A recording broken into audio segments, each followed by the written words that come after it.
الحمد لله نحمده ونستعينه ونستغفره ونؤمن به ونتوكل عليه ونعوذ بالله من شرور أنفسنا ومن سيئات أعمالنا من يهده الله فلا مضل له ومن يضلله فلا هادي له ونشهد أن لا إله إلا الله وحده لا شريك له ونشهد أن سيدنا ومولانا محمدا عبده ورسوله صلی اللہ علیہ وعلى آلہ واصحابہ اجمعین۔ عزیز طلبہ،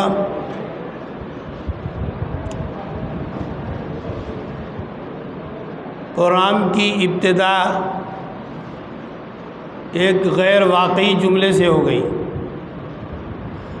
ہمارے جلسے کے ناظم اور اناؤنسر نے یہ بتایا کہ ایسے موضوعات پر محاضرہ ہونا طے ہے جو نصاب میں شامل نہیں ہے،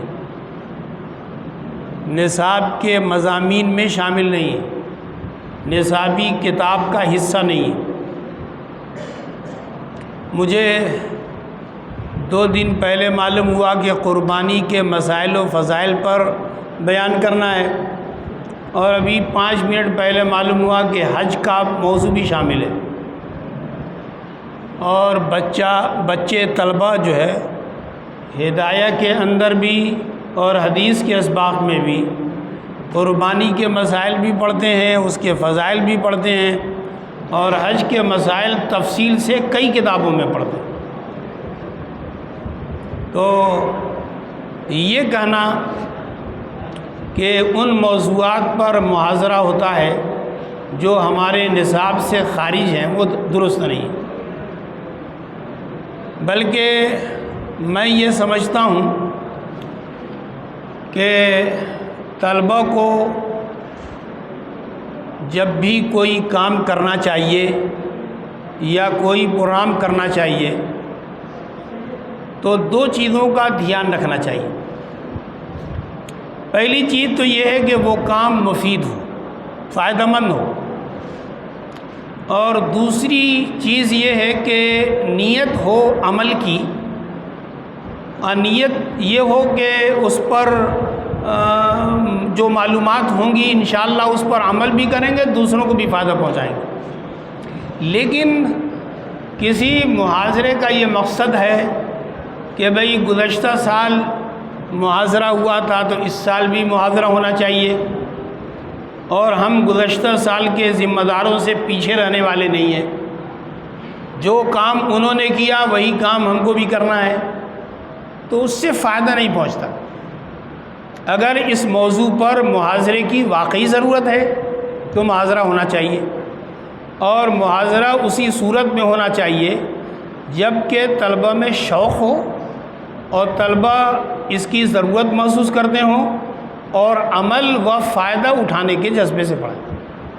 آپ جب حدیث کی کتابیں پڑھیں گے تو وہاں معلوم ہوگا کہ دین کی بات سننے کا بھی ایک ادب ہے اور دین کی بات سنانے کا بھی ایک ادب ہے۔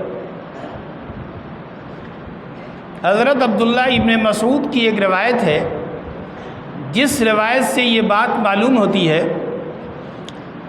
کہ دین کی بات کہنے والوں کو موقع، محل اور حالات و لوگوں کے موڈ کا لحاظ کر کے گفتگو کرنا چاہیے۔ حضرت عبداللہ ابن مسعود جس زمانے میں کوفہ میں قیام پذیر تھے، بڑی مفید، بڑی معلوماتی، بڑی مؤثر تقریر کرتے تھے، لیکن صرف جمعرات تقریر کرتے تھے اور مختصر تقریر کرتے تھے۔ لوگوں نے حضرت سے کہا کہ آپ جمعرات کرتے ہیں، بڑی مشکل سے 1 ہفتے میں جمعرات آتی ہے، اور وہ بھی تقریر بہت مختصر کرتے ہیں۔ ہماری تمنا یہ ہے کہ آپ روزانہ خطاب کیا کریں اور دیر تک جو ہے خطاب کریں، تقریر کا دورانیہ بڑھا دیں۔ حضرت عبداللہ ابن مسعود کہنے لگے کہ جیسے آپ لوگوں کے سننے کی خواہش ہے، مجھے بھی دین کی بات سنانے کی بھی خواہش ہے، لیکن میں اس پر عمل نہیں کر سکتا۔ کیونکہ اللہ کے رسول صلی اللہ علیہ وسلم دین کی بات کرنے میں موقع محل اور سامعین کے موڈ کا خیال کر کے گفتگو کرتے کہ کہیں ایسا نہ ہو کہ دین کی علمی بات اکتاہٹ کے ساتھ بے توجہی کے ساتھ نہ سنیں۔ جیسے دین کی بات اور علمی بات سننے کا ایک ادب ہے، اسی طریقے سے سنانے کا بھی ایک ادب ہے۔ جب آپ لوگ حدیث پڑھیں گے تو وہاں پر ایک بات آئے گی، ایک بہت مشہور و معروف محدث و واعظ گزرے ہیں، حضرت ابراہیم ابن یزید ابن شریک تیمی رحمۃ اللہ علیہ، بہت اچھے واعظ، بہت اچھے محدث، بہت اچھے فقیہ تھے، اور عمل و اخلاق اتنا اونچا تھا کہ انہوں نے اپنے سے بڑے عالم اور محدث کی زندگی و صحت کے لیے اپنی جان کی قربانی دے دی۔ میرے خیال میں انسانوں کی تاریخ میں، مسلمانوں کی تاریخ میں اور علماء کی تاریخ میں ایسی مثال نہیں ملتی کہ کسی عالم نے اپنے معاصر عالم کے لیے اپنی زندگی کی قربانی دی ہو۔ لیکن ابراہیم تیمی نے حضرت ابراہیم نخعی کے لیے اپنی زندگی کی قربانی دی۔ اتنے اونچے اخلاق کے تھے، اتنے اچھے دیندار تھے، لیکن وہ بھی فرمایا کرتے تھے کہ جب دین کی بات میں کرتا ہوں تو مجھے بہت ڈر لگتا ہے۔ ڈر یہ لگتا ہے کہ کہیں میرا اخلاق اور میرا عمل میرے تقریر کے مضمون کو جھٹلانے والا نہ ہو۔ لوگ یہ کہیں کہ انہوں نے فلاں چیز کی فضیلت بیان کی لیکن اس پر عمل نہیں ہے، فلاں چیز کو انہوں نے ناجائز کہا اور ان کا خود عمل نہیں ہے۔ تصور کیجئے کہ ابراہیم تیمی جیسا اونچے اخلاق کا آدمی، اس سے تصور بھی نہیں ہے، لیکن اس کے باوجود ڈرتے تھے کہ کہیں ایسا نہ ہو کہ میرا اخلاق اور میرا عمل میرے تقریر کے مضمون کو جھلانے والا نہ ہو۔ اس لیے جب بھی دین کی بات کہی جائے تو یہ سوچ کے کہا جائے کہ سب سے پہلے ہم اپنے تقریر کے تقاضوں پر عمل کریں۔ مثال کے طور پر ہم یہ کہتے ہیں کہ مچھلی کھانے کے بعد دودھ پینے سے بیماری پیدا ہوتی ہے، اور یہ بات کہہ کر کے میں فارغ ہوں اور لوگوں کے سامنے مچھلی کھاؤں، دودھ پیوں، تو دیکھنے والا یہ کہے گا کہ ان کو اپنے تقریر کے مضمون پر خود یقین نہیں۔ حالانکہ لالچی انسان ایسے ہوتے ہیں کہ ان کو اپنے جھوٹے مضمون پر بھی یقین یا شبہ کم سے کم ہونے لگتا ہے۔ تاریخ میں ایک آدمی گزرا ہے، اشعث لالچی، بڑا لالچی تھا۔ جب کسی برتن بنانے والے کے پاس سے گزرتا تھا تو کہتا تھا کہ ذرا برتن بڑا بناؤ۔ وہ کہتا تھا کہ برتن بڑا بنے گا تو تمہارا فائدہ کیا ہے؟ کہا میرا فائدہ یہ ہے کہ اگر کسی نے برتن اس کو خرید لیا، برتن بڑا رہے گا اور اس میں کوئی ڈش رکھ کر کے مجھے بھیجے گا تو برتن کے بڑا ہونے پر ڈش کچھ زیادہ بھیجے گا۔ اس کی بہت سچی کہانیاں بھی ہیں۔ ایک بار چونکہ وہ مسخرہ تھا، ایک بار بچے پریشان کر رہے تھے تو بچوں کو بھگانے کے لیے اس نے مذاق میں کہا کہ شباب کے پاس، شباب ہاسٹل کے پاس یا شباب اسپتال کے پاس فلاں صاحب ریوڑی بانٹ رہے ہیں۔ اب ظاہر ہے کہ بچوں کے منہ میں پانی آ جاتا ہے اس طرح کے جملے پر، تو اس کے جھوٹے کہنے پر 10-20 لڑکے دوڑ پڑے۔ جب اس نے 10-20 لڑکوں کو دوڑتا ہوا دیکھا تو یہ بھی پیچھے سے دوڑ پڑا کہ کہیں ایسا نہ ہو کہ واقعی بانٹ نہ رہا ہوں۔ تو بہرحال میں عرض یہ کرنا چاہتا ہوں کہ یہ بات ذہن میں رکھنا چاہیے کہ جب ہم کوئی کام کریں تو دکھلاوے کے لیے نہیں، مقابلہ آرائی کے لیے نہیں، بلکہ وہ کام مفید ہونا چاہیے اور عمل کے جذبے کے ساتھ ہونا چاہیے۔ تو یہ جو عنوان رکھا گیا ہے قربانی کا، تو قربانی کے مسئلے میں دو تین باتیں عرض کرنی ہیں۔ پہلی بات تو یہ عرض کرنی ہے کہ قربانی کا حکم کیا ہے۔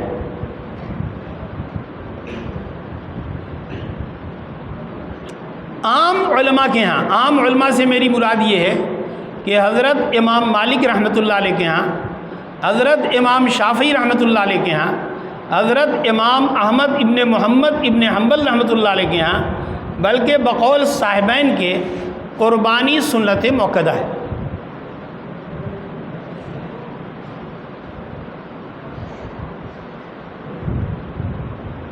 جبکہ امام ابو حنیفہ رحمۃ اللہ علیہ کے ہاں واجب ہے۔ سنت کی دلیل کیا ہے اور واجب کی دلیل کیا ہے، یہ آپ حدیث کی کتاب میں، فقہ کی کتاب میں درجے میں پڑھیں گے، یہ درجے کا موضوع ہے۔ فی الحال سمجھنے کے لیے سمجھ لیجئے کہ جو لوگ اس کو سنت کہتے ہیں ان کی دلیل یہ ہے کہ اللہ کے رسول صلی اللہ علیہ وسلم فرماتے ہیں کہ من اراد منکم ان یضحی، من اراد منکم ان یضحی، تو ارادے کا مطلب یہ ضروری نہیں ہے، جو چیز واجب ہوتی ہے یا فرض ہوتی ہے اس کے لیے ارادے کا کوئی مطلب نہیں ہے۔ نماز پڑھنا ہی پڑھنا ہے، وتر پڑھنا ہی ہے جو واجب ہے، اس کے لیے ارادے کا کوئی مطلب نہیں، لیکن جو چیز سنت ہوتی ہے اس کے لیے یہ تعبیر اختیار کی جاتی ہے۔ جو لوگ قربانی کو واجب کہتے ہیں ان کی بھی دلیل ہے۔ بہت ساری دلیلوں میں ایک دلیل یہ ہے کہ اللہ کے رسول صلی اللہ علیہ وسلم نے فرمایا کہ من وجد سعۃ، اگر کسی آدمی کے پاس گنجائش ہو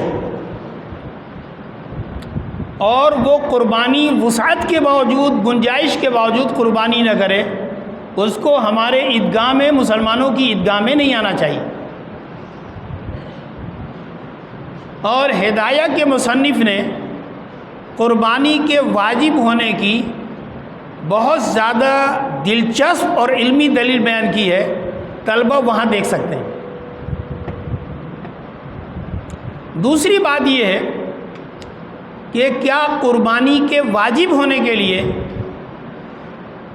یا قربانی کے سنت ہونے کے لیے کیا نصاب کا ہونا یا غنی کا ہونا یہ ضروری ہے یا نہیں ہے؟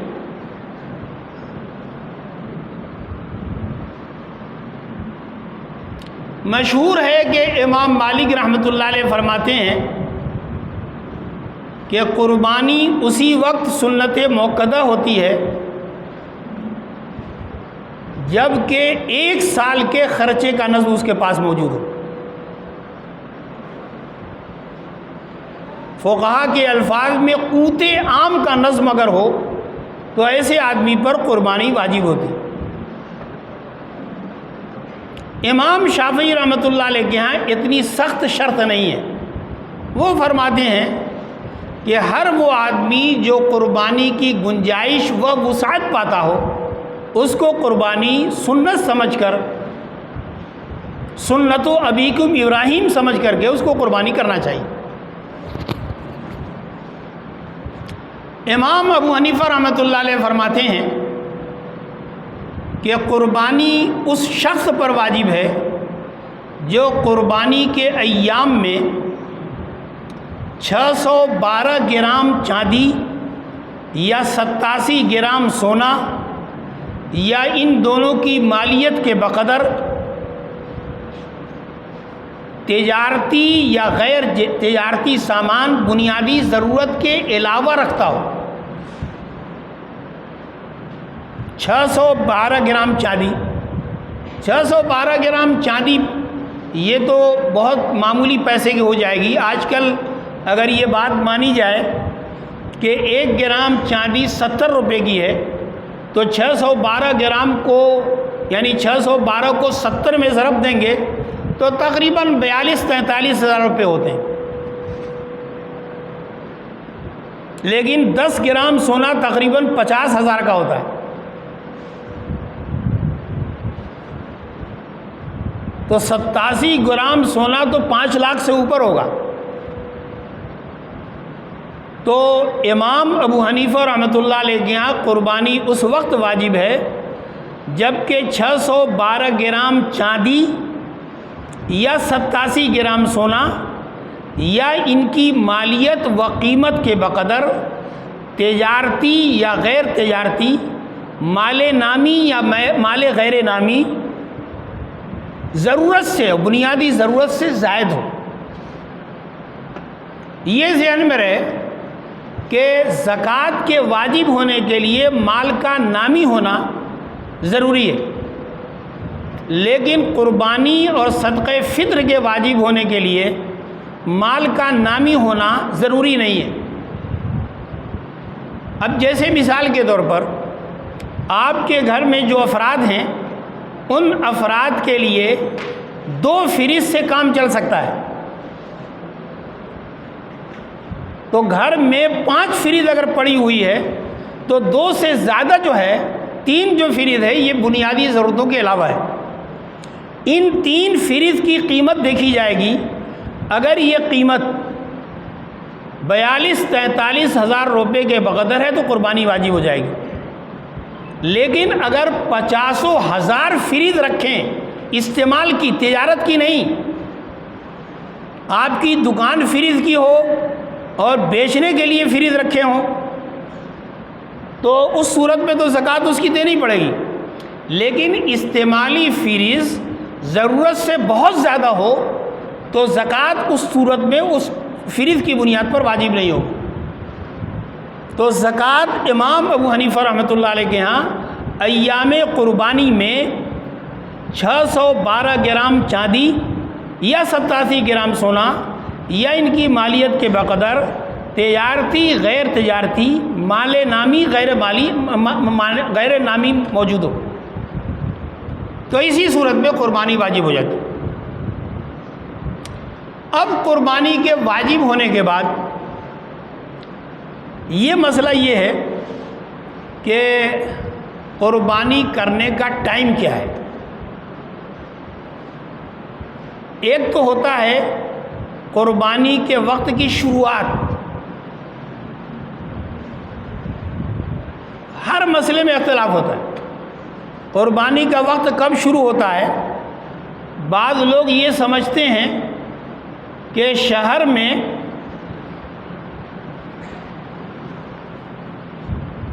پرانے زمانے میں فقہا نے کہا تھا کہ جب امام عید کی نماز پڑھ لے گا، امام خطبہ دے لے گا، بلکہ بعض لوگوں نے کہا امام اپنے جانور کی قربانی کر لے گا تب ٹائم شروع ہوتا ہے۔ لیکن نہیں،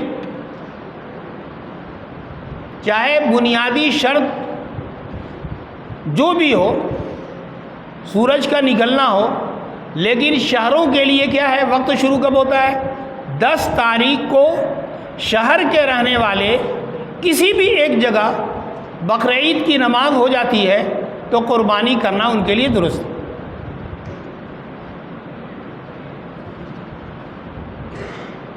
اور دیہات کے لوگ سورج نکلنے کے بعد کسی وقت بھی کر سکتے ہیں، اس لیے کہ دیہات کے لوگوں کے لیے عید کی نماز ہے نہیں، یعنی واجب نہیں ہے، تو اس لیے وہ لوگ عید کی نماز سے پہلے بھی کر سکتے ہیں۔ اس میں جب بات آئی تو ایک بات عرض کر دوں کہ جانور ذبح کرنے میں جانور کی جگہ کا اعتبار ہے یا جس کے نام سے قربانی ہو رہی ہے اس کا اعتبار ہے؟ اس سلسلے میں بڑی تفصیل بھی ہے اور بہت ساری غلط فہمیاں بھی ہیں اور بہت سارے اختلافات بھی ہیں، لیکن فی الحال میں ہندوستان کے ماحول میں ایک بات سمجھاتا ہوں۔ اگر جانور دیہات میں ہے اور جس کے نام سے قربانی ہو رہی ہے وہ شہر میں ہے، تو جانور کی جگہ کا اعتبار ہوگا۔ دیہات میں اگر جانور ہے تو بقرعید کی نماز سے پہلے اس کی قربانی بلا تکلف ہو سکتی۔ مضحی یعنی جس کے نام سے قربانی ہو رہی ہے، اگر وہ دیہات میں ہے لیکن وہ جانور جس کی قربانی ہونا ہے وہ شہر میں ہے، تو شہر میں بقرعید کی نماز سے پہلے قربانی ہونا جائز نہیں ہے۔ یہ ذہن میں رکھیں۔ ایک ملک میں جو شہر دیہات کا فرق ہے اس میں جانور کی جگہ کا اعتبار ہوتا ہے، مضحی کی جگہ کا اعتبار نہیں ہوتا۔ لیکن بعض مرتبہ، بلکہ ہر مرتبہ ہی ہوتا ہے کہ سعودیہ عرب کی بقرعید اور ہمارے انڈیا کی بقرعید مختلف دنوں میں ہوتی ہے۔ پہلے زمانے میں 2 دن کا فرق ہوتا تھا، ادھر کچھ دنوں سے 1 دن کا فرق ہوتا ہے۔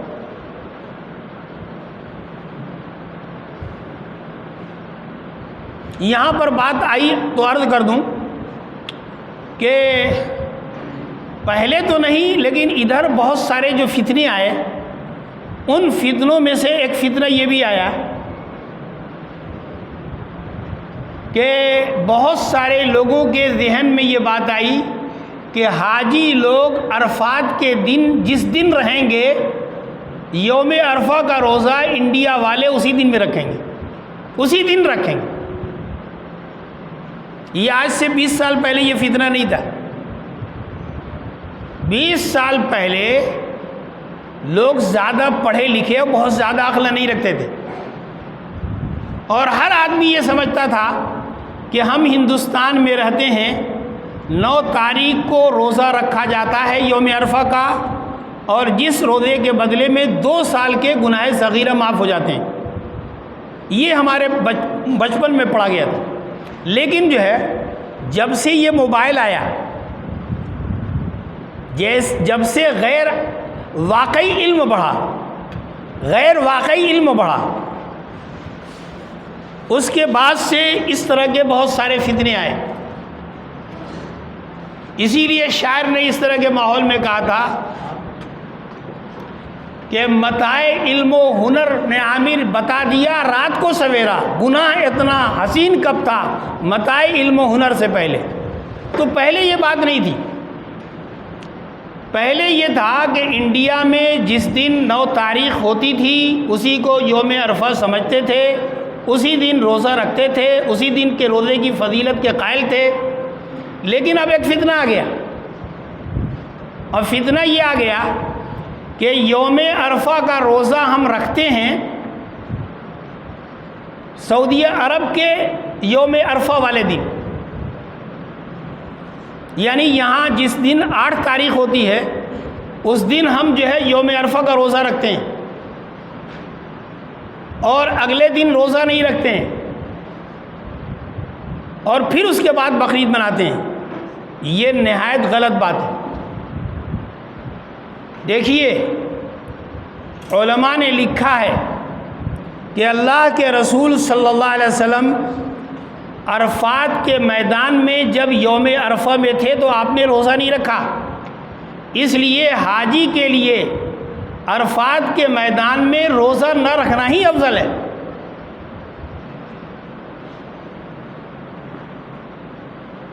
دوسری بات جو میں اس موضوع سے متعلق عرض کر رہا تھا کہ بعض مرتبہ جس کے نام سے قربانی ہو رہی ہے وہ ہمارے ہندوستان میں ہے، اور ہندوستان میں اس پر قربانی واجب ہے، 9 تاریخ ہے یہاں کی، انڈیا کی، اور یہ انڈیا میں موجود بھی ہے۔ اس کا کوئی رشتہ دار سعودی عرب میں ہے، اس نے اس سے ٹیلی فون کر کے اجازت لے کر اس کے نام سے وہاں کے 10 تاریخ کو اور انڈیا کی 9 تاریخ کو اس کے نام سے قربانی کرتا ہے تو اس کی واجب قربانی قطعاً نہیں ہوگی۔ اس کی واجب قربانی اس لیے نہیں ہوگی کہ اس پر قربانی 10 تاریخ کو واجب ہوئی ہے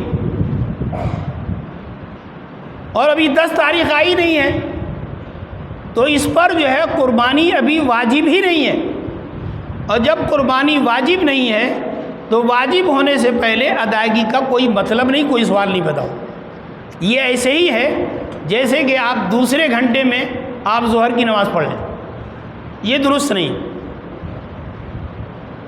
ہاں اگر اس کے برعکس صورت ہوتی ہے، اس کے الٹے صورت ہوتی ہے کہ اگر کوئی آدمی سعودی عرب میں رہتا ہے، وہیں کماتا ہے، اور اس نے یہاں پر اپنے اعزاء اقارب سے کہا کہ میرے نام کی قربانی چوتھے دن کر دینا، 13 تاریخ کو، یعنی سعودیہ کی 13 تاریخ کو کر دینا، جبکہ یہاں پر 13 نہیں ہے بلکہ 12 ہے، سعودیہ کی 13 ہے اور یہاں کی 12 ہے۔ اس نے ٹیلی فون کر کے کہا کہ میرے نام کی قربانی آج کر دینا، اور انڈیا میں ابھی 12 ہے تو اس کی واجب قربانی اس کے کہنے پر 12 تاریخ کو جو یہاں کے 12 ہے انشاءاللہ قربانی ہو جائے گی، اس میں کوئی مسئلہ نہیں۔ تو اس لیے اس طرح کے مسئلوں میں ذہن میں بات رہنا چاہیے۔ اب یہ کہ قربانی کتنے دنوں میں کی جا سکتی ہے،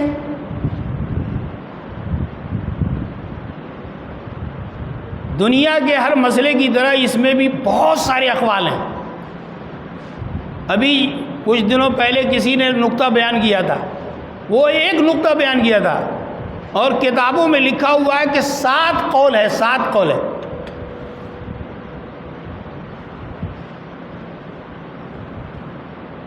بعض لوگ کہتے ہیں کہ قربانی صرف ایک دن ہو سکتی ہے، 10 تاریخ کو۔ یہ نہ سنا ہو تو ذہن میں رکھیے کہ ایک بہت بڑے محدث ہیں حضرت قتادہ ابن دعامہ ابن قتادہ ابن عزیز، وہ فرماتے تھے صرف 10 تاریخ کو قربانی ہوگی۔ بعض لوگوں نے کہا کہ شہر کے لوگ صرف 10 تاریخ کو کریں گے، لیکن دیہات کے لوگ 10، 11، 12 کو کریں گے۔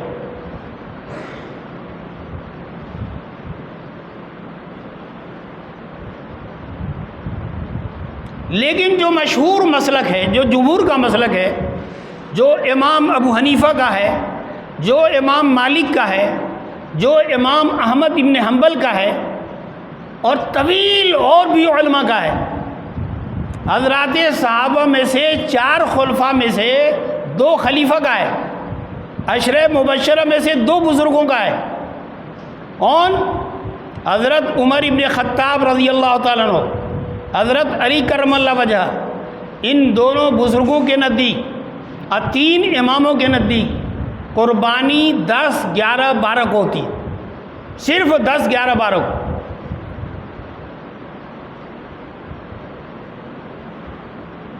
لیکن حضرت امام شافعی رحمۃ اللہ علیہ، ان کی ہاں قربانی 10، 11، 12، 13، 4 دن قربانی ہو سکتی ہے۔ بعض ایسے لوگ بھی رہے غیر معروف علماء میں جنہوں نے یہ کہا کہ قربانی 7 دن ہوگی، 1 ہفتے تک مسلسل قربانی ہو سکتی ہے۔ بعض ایسے علماء رہے جنہوں نے یہ کہا کہ 10 دن قربانی ہو سکتی ہے۔ بعض ایسے علماء رہے جنہوں نے بڑی وسعت دی، انہوں نے کہا کہ پورے ذی الحجہ کے مہینے میں قربانی ہو سکتی ہے۔ تو یہ اس زمانے میں کوئی کہے کہ ایسی بات ہے، نہیں، پرانے زمانے سے یہ بات چلی آ رہی ہے، لیکن مشہور و معروف مسلک جو امت مسلمہ کا ہے، اس میں تقریباً 80% لوگوں کا کہنا یہ ہے کہ 10، 11، 12 کو ہوگا۔ لیکن بعض بڑے موقر علماء اور 4 اماموں میں سے، 4 جلیل قدر اماموں میں سے حضرت سیدنا و مولانا الشافعی الامام رحمۃ اللہ علیہ ان کے ہاں جو ہے 4 دن قربانی ہوتی. یہاں پر ایک بات آئی، چونکہ حدیث بھی پڑھیں گے اور فقہ بھی پڑھیں گے تو ایک بات ذہن میں آ رہی ہے. ایک لفظ آتا ہے تشریق کا لفظ. تشریق کے بہت سارے معنی آتے ہیں، لیکن جب لفظ ایام تشریق بولتے ہیں تو وہاں پر مراد ہوتا ہے، تشریق کے معنی آتے ہیں دھوپ میں گوشت کو سکھانا. ہماری فقہ کی اصطلاح میں یہ بات کہی جاتی ہے کہ ایام تشریق 11، 12، 13 ہیں. ایام تکبیرات تشریق 9، 10، 11، 12، 13 ہیں. ایام تکبیرات تشریق الگ ہیں اور ایام تشریق الگ ہیں. وہ تشریق تکبیر کے معنی میں ہے. ایام تکبیرات تشریق الگ ہیں، وہ 9 کی فجر سے شروع ہوتی ہے اور 13 کی عصر تک رہتی ہے. اور ایام تشریق 11، 12، 13 فقہ کی کتابوں میں جب پڑھیں گے تو معلوم ہوگا کہ 10 کو یوم النحر فقط کہتے ہیں. 11، 12 یوم نحر بھی ہے، یوم تشریق بھی ہے، اور 13 صرف یوم تشریق ہے، یوم نحر نہیں ہے. بہرحال ایک روایت ہے جس میں اللہ کے رسول صلی اللہ علیہ وسلم نے فرمایا کہ ایام التشریق کلھا ایام ذبح. تشریق کے جتنے ایام ہیں سب قربانی کے دن ہیں. اس روایت کی وجہ سے جو ہدایت میں بھی مذکور ہے، حضرت امام شافعی رحمۃ اللہ علیہ اور ان کے دیگر اور بھی ماننے والوں نے یہ کہا کہ 4 دن بھی قربانی ہو سکتی ہے. لیکن جیسا کہ میں نے کہا کہ 3 اماموں کے نزدیک قربانی کیا ہوتی ہے؟ 3 دن ہوتی.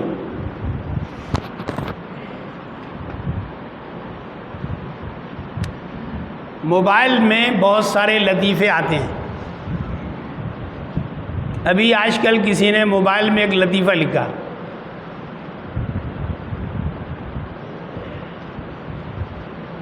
وہ لطیفہ پہلے سناتا ہوں، پھر اس پر مسئلہ کیا ہے وہ سناتا ہوں.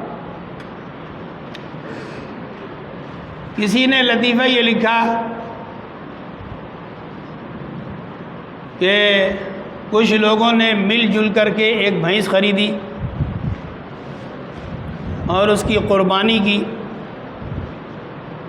قربانی کے بعد پتہ چلا کہ ہم لوگ تو 8 تھے، 8 کے نام قربانی ہو گئے. تو مفتی صاحب سے پوچھا گیا، کوئی بے پڑھے لکھے مفتی صاحب تھے، ان سے پوچھا گیا کہ قربانی ہوئی یا نہیں.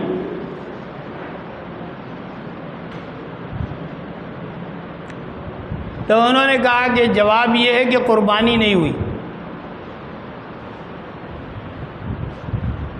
اور قربانی نہ ہونے کی وجہ یہ ہے کہ قربانی صحیح ہونے کے لیے شرکا کا عاقل بمانا پاگل نہ ہونا شرط ہے. اور یہ 8 کے 8 پاگل ہیں، اور ان کو اتنا بھی پتہ نہیں چلا کہ ہم 7 ہیں یا 8 ہیں.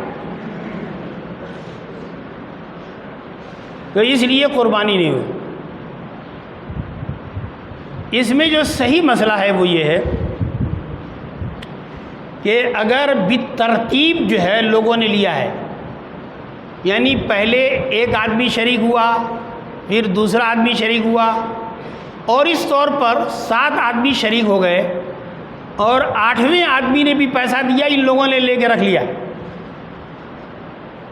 اور پھر قربانی ہوئی.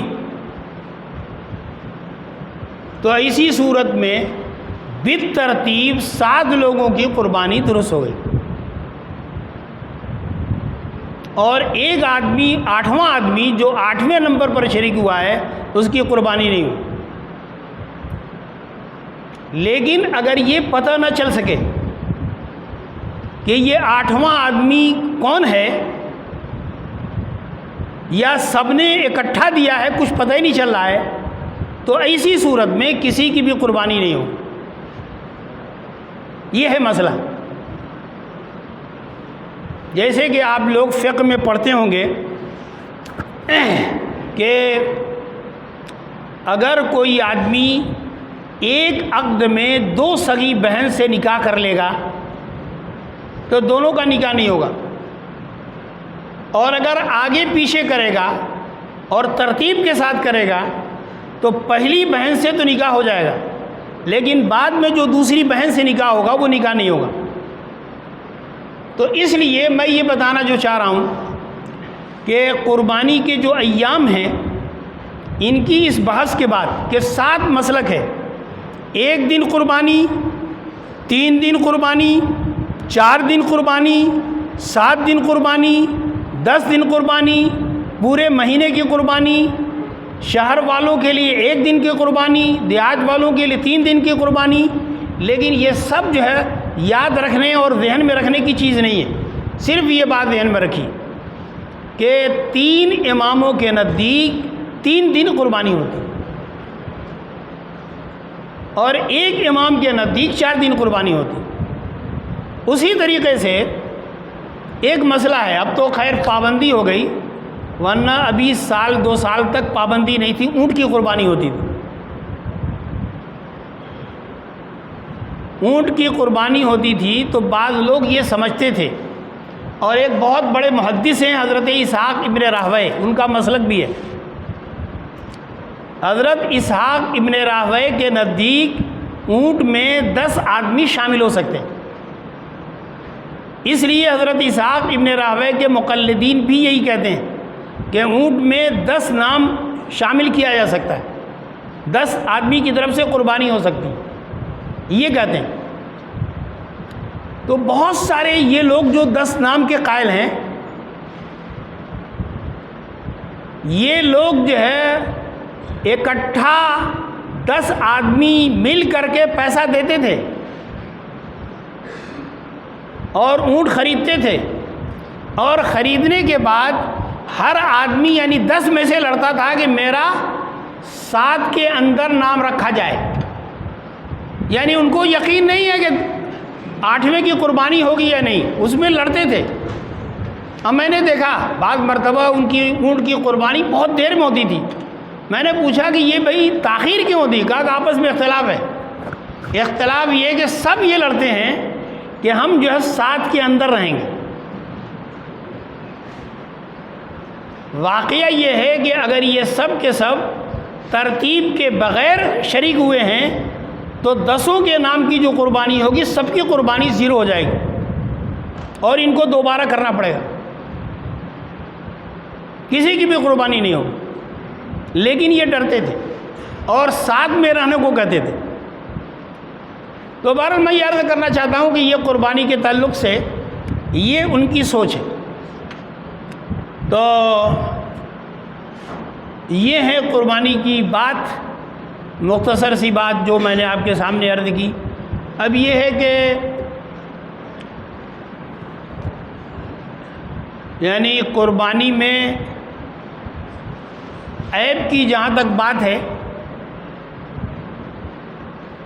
قرآن حدیث کی روشنی میں جو فقہ کی کتابوں میں جو بات ہے وہ یہ بتایا کہ بہت سارے عیوب ایسے ہیں جن میں 1/3 عیب کی جو ہے گنجائش بتائی گئی،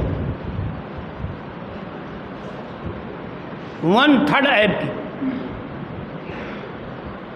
یعنی اگر بھینس ہے مثلاً اور اس کے 4 عدد دودھ کے تھن ہیں، تو اگر 1 تھن خراب رہا تو 3 اگر رہیں صحیح تو پھر قربانی ہو سکتی۔ لیکن جو ہے ہر جگہ یہ اصول نہیں چلے گا۔ اب جیسے بھینس کے 4 پیر ہوتے ہیں، بکری کے 4 پیر ہوتے ہیں، اگر 4 پیر میں سے 3 پیر مکمل سلامت ہیں اور 1 پیر جو ہے بالکل خراب ہے، چلنے میں وہ زمین پر نہیں پڑتا، تو اسی صورت میں قربانی نہیں ہو۔ اگر وہ مذبح تک نہ جا سکتا ہو تو پھر قربانی نہیں ہو پائے گی۔ لیکن اگر 4تھا پیر بھی گھسٹتے ہوئے زمین پر رکھتے ہوئے جا رہا ہے تو اسی صورت میں قربانی ہو سکتی ہے۔ تو یہ تھی تھوڑی سی مختصر بات جو قربانی سے متعلق تھی، اور بھی ضروری کوئی بات ہو تو بتائیے تو ہم بتائیں. ہاں کچھ کرنا ہو تو کر لیجیے. سوال پیدا ہو رہا ہاں ہے. ہاں لکھ کر کے زبانی بھی جیسے کہو.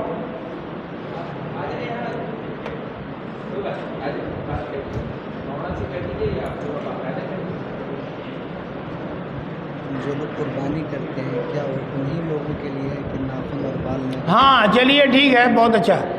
یہ جو ہے خود حدیث میں موجود ہے، خود حدیث میں موجود ہے. اس سوال کا جواب کہ اللہ ابھی جو میں نے حدیث سنائی، شروع میں جو حدیث سنائی، اس حدیث میں موجود ہے کہ تم میں سے جو لوگ قربانی کرنا چاہتے ہیں وہی لوگ اپنا ناخن نہیں کٹوائیں گے اور وہی لوگ اپنا بال نہیں کٹوائیں گے. اس میں بھی جیسے کہ ہر مسئلہ ہوتا ہے، اس میں بھی بڑا اختلاف ہے. بعض اصحاب ظواہر کے ہاں 10 دن تک بال کاٹنا حرام ہے اور ناخن کاٹنا حرام ہے جن کے نام سے قربانی ہو رہی ہے، لیکن جمہور کے ہاں بس مکروہ ہے. اب مکروہ تحریمی بھی نہیں ہے، مکروہ تنزیہی ہے، اور انہی کے لیے ہے جن کے نام سے قربانی ہو رہی ہے، انہی کے لیے مستحب. یہ سنت موقدہ بھی نہیں ہے، واجب بھی نہیں ہے، فرض بھی نہیں ہے، بلکہ صرف مستحب ہے، اور انہی کے لیے مستحب ہے جن کے نام سے قربانی ہو رہی ہے. لیکن ذہن میں رہے کہ اگر کچھ چیزیں ایسی بڑھ گئیں جو 40 دن سے متجاوز ہو گئیں تو ایسی صورت میں کاٹنا ضروری ہو جاتا ہے، اور کاٹنا جب ضروری ہو جاتا ہے تو واجب اور مستحب کا ٹکراؤ ہوگا، تو مستحب کو چھوڑ دیں گے، واجب پر عمل کریں گے.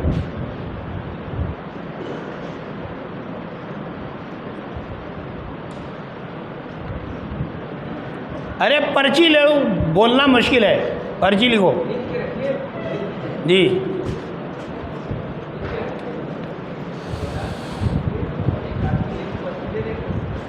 یہ جو ہے قربانی کو یہ کہتے ہیں کہ بہت سارے لوگ جو ہے قربانی کو ہتھیا کہتے ہیں. تو بہت سارے لوگ تو شرک بھی کرتے ہیں. نہیں سمجھ رہے؟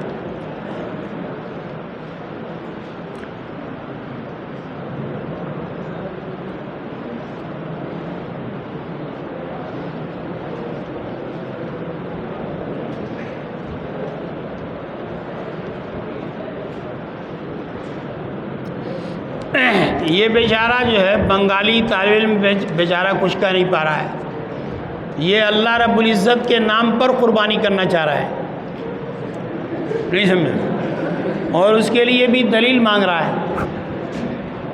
اللہ کے رسول صلی اللہ علیہ وسلم کے نام پر قربانی ہو سکتی ہے بلا تکلف، نہیں سمجھے، اور اس کی دلیل یہ ہے کہ حضرت علی کرم اللہ وجہ مستقل ہمیشہ اپنی پوری حیات میں اللہ کے رسول صلی اللہ علیہ وسلم کے نام سے قربانی کرتے تھے. فرماتے تھے کہ اللہ کے رسول صلی اللہ علیہ وسلم نے مجھے ہدایت دی ہے اور میں اس کو چھوڑوں گا نہیں.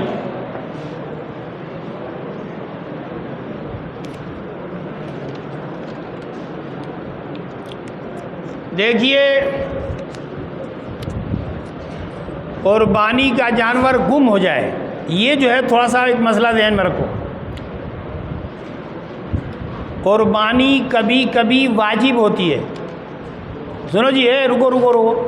قربانی کبھی کبھی واجب ہوتی ہے نظر ماننے کے نتیجے میں.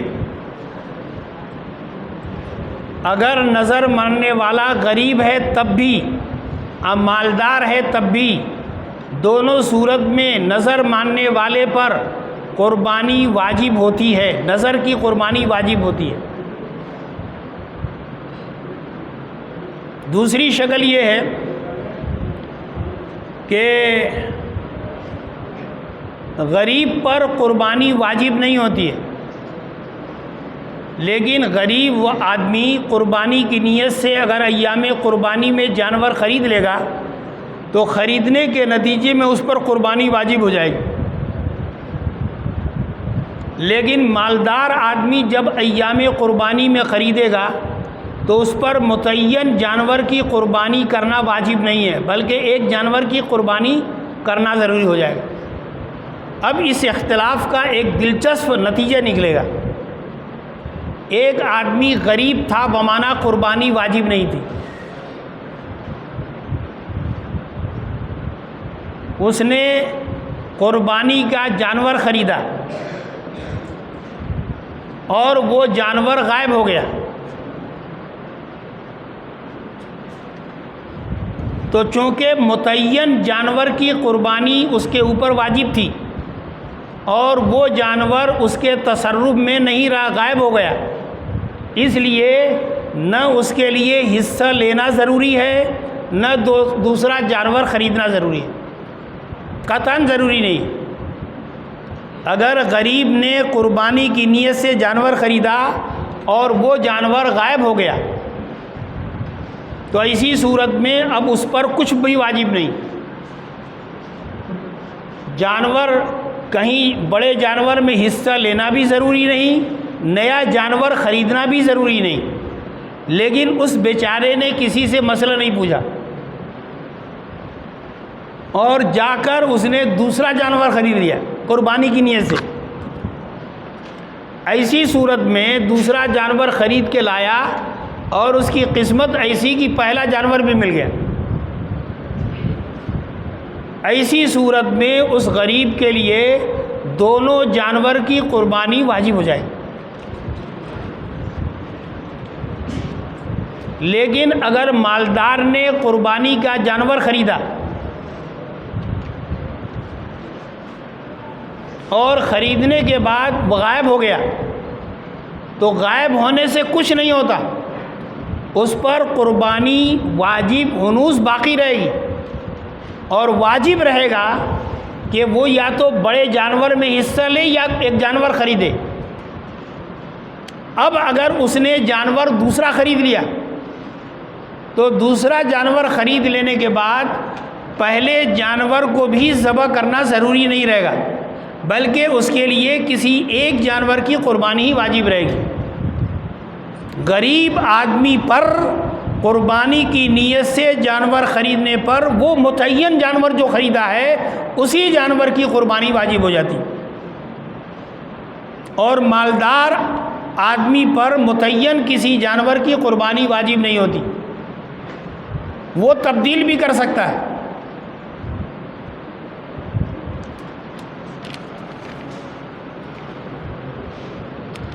دیکھیے، اگر جو ہے مرحومین کو ثواب پہنچانے کے لیے ایک بکرا اگر شامل کر دیں کوئی حرج نہیں، بالکل اس میں کوئی حرج نہیں۔ جو باقاعدہ قربانی ہوتی ہے نام سے تو اس میں تو ایک آدمی شریک ہوں گے، لیکن ثواب پہنچانے کے لیے اگر کئی مرحومین کو شامل کر سکتے ہیں تو ہو سکتا ہے۔ کہتے ہیں کہ اگر کسی کا خصی غائب ہو جائے تو بڑے جانور میں دوبارہ قربانی کر سکتا ہے کہ نہیں، تو اس میں تو تفصیل ہے کہ خصی غائب ہوا تو کس کا غائب ہوا؟ غریب کا غائب ہوا، تو اس پر بڑے جانور میں بھی ضروری نہیں، کوئی دوسرا خریدنا بھی ضروری نہیں، خریدے تو ٹھیک، نہیں خریدے تو بھی ٹھیک، دونوں صحیح۔ بڑا آدمی اگر جو ہے یعنی مالدار آدمی اگر اس نے خصی خریدا غائب ہو گیا تو بڑے جانور میں قربانی کر سکتا ہے۔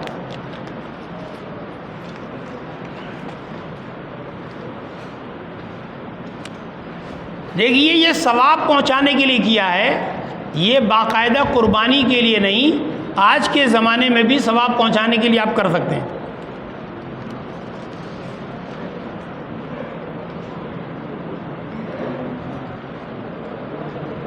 یہ کہتے ہیں کہ قربانی کے بدلے میں غریبوں کو مال دینا چاہیے، یہ فلسفے ہیں، عقلی بات ہے۔ اللہ کے رسول صلی اللہ علیہ وسلم نے صحیح حدیثوں میں یعنی یہ فرمایا ہے کہ اللہ رب العزت کو قربانی کے ایام میں قربانی کرنے کے علاوہ کوئی بھی عمل پسند نہیں۔ دیکھیے، بہت ساری عبادتیں ایسی ہوتی ہیں جو کسی وقت کے ساتھ مختص ہوتی ہیں، کسی وقت کے ساتھ خاص ہوتی ہیں۔ جو عبادتیں کسی خاص وقت کے ساتھ مختص ہوں، ان اوقات میں اسی عبادت کو کرنا ہی ہوتا ہے، دوسری عبادت کرنا درست نہیں ہوتا ہے۔ میں اس کی مثال دیتا ہوں۔ اگر کوئی آدمی مثلاً تلاوت کر رہا ہے اور اذان شروع ہو گئی، تو ایسی صورت میں علماء نے لکھا ہے کہ مستحب ہے کہ تلاوت موقوف کر دے اور اذان کے کلمات کا جواب دے، کیونکہ تلاوت کبھی بھی کی جا سکتی ہے اور اذان کے کلمات اسی متعین وقت میں بھی جواب دیے جا سکتے ہیں۔ اس لیے قربانی 3 دن کی جا سکتی ہے، اور غریبوں کی مدد تو ہمیشہ کی جا سکتی ہے، اور وہ بھی اس دن بھی آپ غریبوں کی مدد کر سکتے ہیں گوشت کے ذریعے سے بھی۔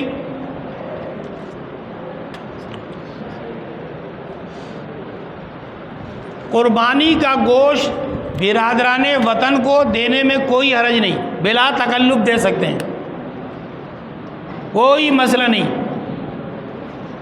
اور قربانی کا گوشت جو ہے کتنے دن کھا سکتے ہیں یہ کہہ رہے ہیں۔ اب آج کے زمانے میں بجلی اور فریزر کے نتیجے میں یہ بھی ایک فتنہ پیدا ہوا، تو بعض لوگوں نے جواب دیا کہ اگلی بقرعید تک کھا سکتے ہیں۔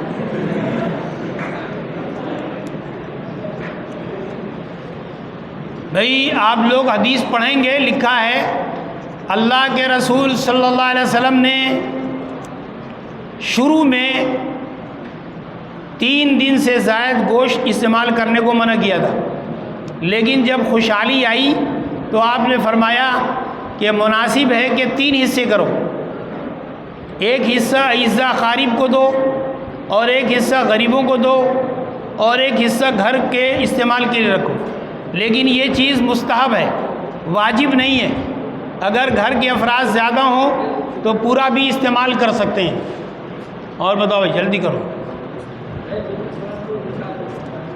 دیکھ لو۔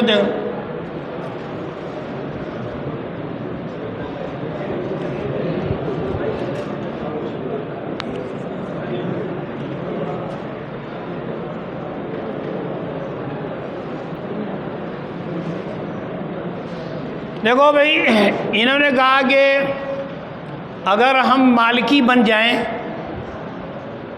اور ایک جانور یعنی ایک بکرا پورے گھر والوں کی طرف سے کر لیں تو کیا ہوگا؟ تو کہا آپ مالکی ہو جائیں گے۔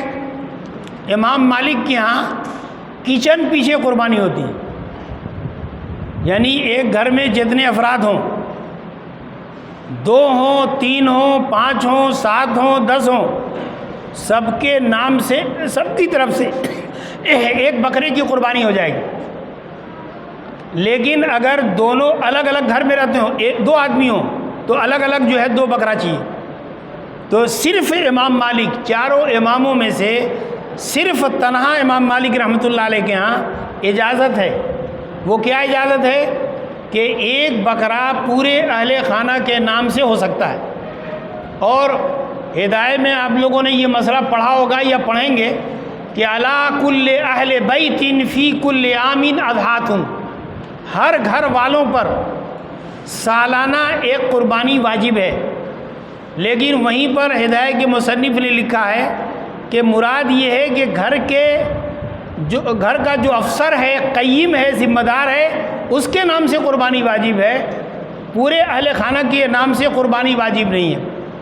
اور یوں کہا جا سکتا ہے کہ قربانی اصلاً تو مالک مکان کے نام سے ہوگی، لیکن گھر کے جو افراد جن لوگوں نے اس جانور کی خدمت کی ہے، انشاءاللہ ان کو بھی ثواب ملے گا، اور گوشت کے کھانے میں بھی وہ لوگ شریک رہیں گے۔ دوسرا یہ کہتے ہیں قربانی کے ساتھ عقیقے کی نیت کرنا کیسا ہے؟ تو اگر بکرے میں قربانی اور عقیقے کی نیت کر رہے ہو تو درست نہیں ہے۔ اگر بڑے جانور میں کچھ قربانی کی نیت ہو جائے، کچھ عقیقے کی ہو جائے، بلکہ کچھ ولیمے کی بھی ہو جائے، تب بھی ہو جائے۔ یہ فقہاء نے لکھا ہے کہ نیت کی نوعیت مختلف ہو تو چلے گا، لیکن تمام کی نیت عبادت کی ہونا چاہیے. اور ولیمہ بھی عبادت ہے، عقیقہ بھی عبادت ہے، قربانی بھی عبادت ہے. اس لیے ایک بھینس میں کوئی عقیقہ کی نیت سے، کوئی ولیمے کی نیت سے، کوئی قربانی کی نیت سے اگر شامل ہوتا ہے بلا تکلف کر سکتا ہے، کوئی حرج نہیں. کہتے ہیں 7 اشخاص میں کسی ایک کی نیت میں کھوٹ ہو، یعنی ایک جو ہے چکوا ہو یا قصاب ہو، اور اس کا مقصد یہ ہو کہ میں گوشت کے ارادے سے شریک ہو رہا ہوں اور اپنا ایک حصہ لے کر چلا جاؤں گا اور دکان پر بیچوں گا، تو اسی صورت میں 7 کے نام کی قربانی غلط ہو جائے گی اور دوبارہ کرنا پڑے گا، فاسد ہو جائے گی.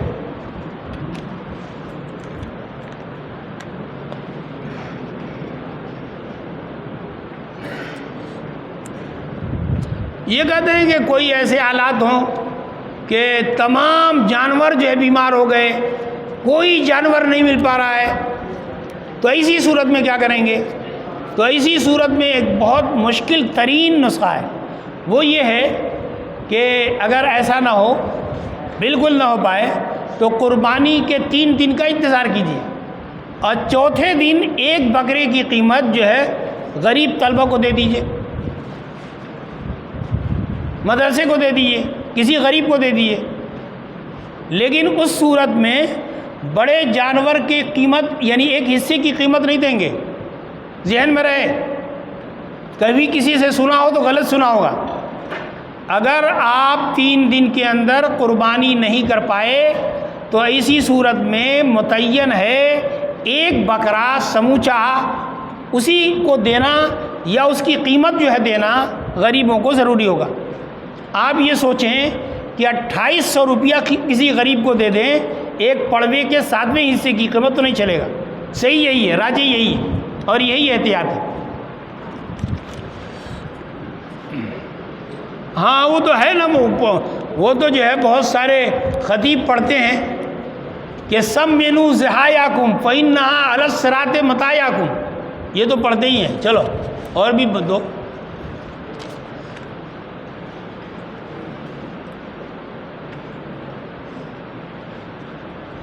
دیکھیے جو ہے دانتا ہونا یہ علامت ہے، اصل نہیں ہے.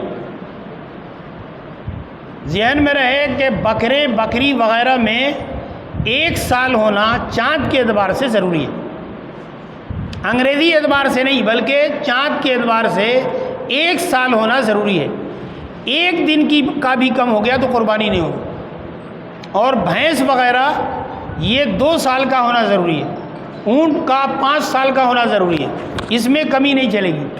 یہ جو دانتا ہونا جو کہا جاتا ہے یہ علامت کے طور پر ہے.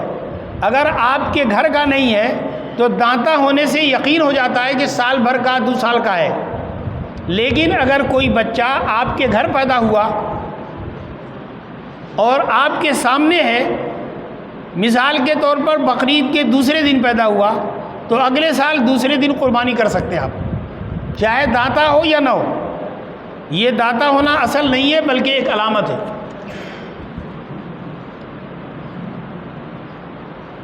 اب یہ کہ خصی کے علاوہ جو جانور ہے اس کی قربانی ہو جائے گی یا نہیں، میں نہیں سمجھ پایا. اگر یہ سمجھتے ہیں تو کیا مطلب اس کا جنگلی جانور جیسے ہرن وغیرہ تو اس کی قربانی نہیں ہوگی؟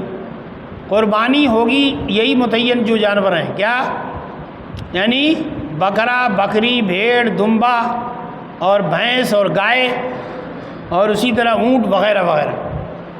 نہیں سمجھے؟ ہمارے ہندوستان میں بعض مسلک والے ایسے ہیں جو کبھی کبھی کہتے ہیں کہ بھینس کی قربانی نہیں ہو سکتی، بھینس کی قربانی نہیں ہوگی، اور دلیل یہ دیتے ہیں کہ اللہ کے رسول صلی اللہ علیہ وسلم نے اپنی پوری حیات میں بھینس کی قربانی نہیں کی. لیکن میں یہ کہتا ہوں کہ اگر یہ بتاؤ اللہ کے رسول صلی اللہ علیہ وسلم کے زمانے میں مدینے میں سہولت سے بھینس دستیاب تھی اور آپ نے بھینس کی قربانی نہیں کی، پھر یہ بتاؤ تو پھر دلیل لگے گی. لیکن جو ہے بھینس بالعموم دستیاب نہیں رہی ہوگی، اس لیے قربانی نہیں کی.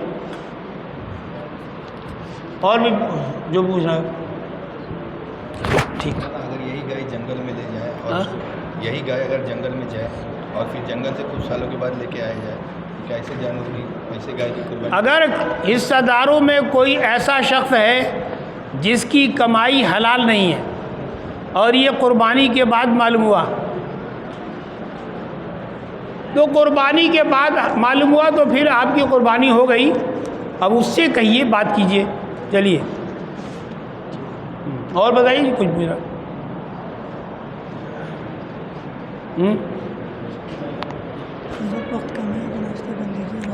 اچھا جی، اللہم صلی علی محمد وعلی آل محمد کما صلیت علی ابراہیم وعلی آل ابراہیم انک حمید مجید، اللہم انک عفو کریم تحب العفو فاعف عنا یا کریم، اللہم احفظنا من کل بلاء الدنیا وعذاب الآخرہ، اللہم ارنا الحق حقا وارزقنا اتباعہ وارنا الباطل باطلا وارزقنا اجتنابہ، ربنا آتنا فی الدنیا حسنہ وفی الآخرۃ حسنہ وقنا عذاب النار، ربنا تقبل منا انک انت السمیع العلیم وتب علینا انک انت التواب الرحیم، صلی اللہ تعالی علی خیر خلقہ محمد وعلی آلہ واصحابہ اجمعین برحمتک یا ارحم الراحمین۔